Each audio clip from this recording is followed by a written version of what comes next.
সমর্থকরা নতুন এক ম্যানিউকে দেখবে দায়িত্ব নিয়ে এমন বড় আশাই দেখাচ্ছেন রেড ডেভিলদের নয়া বস রুবেন আমোরিম। পুরনো কোচের সবকিছু বদলে নতুন পরিকল্পনা নিয়ে মাঠে নামার প্রত্যয় আমোরিমের। ইউনাইটেডের প্রথম সাক্ষাৎকারে এসব কথাই বলেন পর্তুগিজ কোচ। প্রতিভা দাসের রিপোর্ট।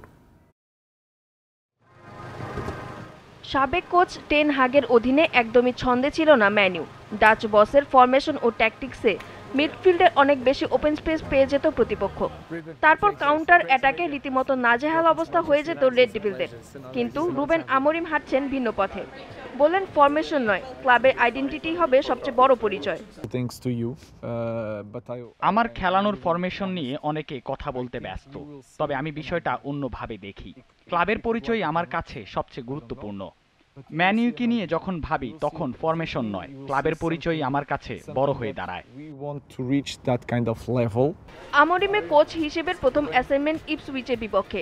ওই ম্যাচ থেকেই রেড ডেভিল সমর্থকদের দেখাতে চান নতুন ঝলক, কিন্তু দলটাকে ভালোভাবে গুছিয়ে নিয়ে আসতে কিছুটা সময় নিতে চান পর্তুগিজ কোচ। আমাদের ভালো ফুটবল উপহার দিতে একটু সময় তো অবশ্যই জরুরি, তবে আমার মতে সেই সময়টা আমাদের অর্জন করে নিতে হবে। তবে আমি নিশ্চিতভাবে বলতে পারি দর্শকরা প্রথম ম্যাচে একটা ভালো আইডিয়া দেখবে, পজিশনিং দেখবে, আমাদের সাফল্য ফিরিয়ে পেতে যা প্রয়োজন তাই দেখবে সমর্থকেরা। 11 ম্যাচে 15 পয়েন্ট নিয়ে ইউনাইটেড আছে লিগ টেবিলে 13 নম্বরে। খারাপ সময়টা পেছনে ফেলতে কঠিন চ্যালেঞ্জে অপেক্ষা করছে স্পোর্টিং সিপির সাবেক কোচের সামনে।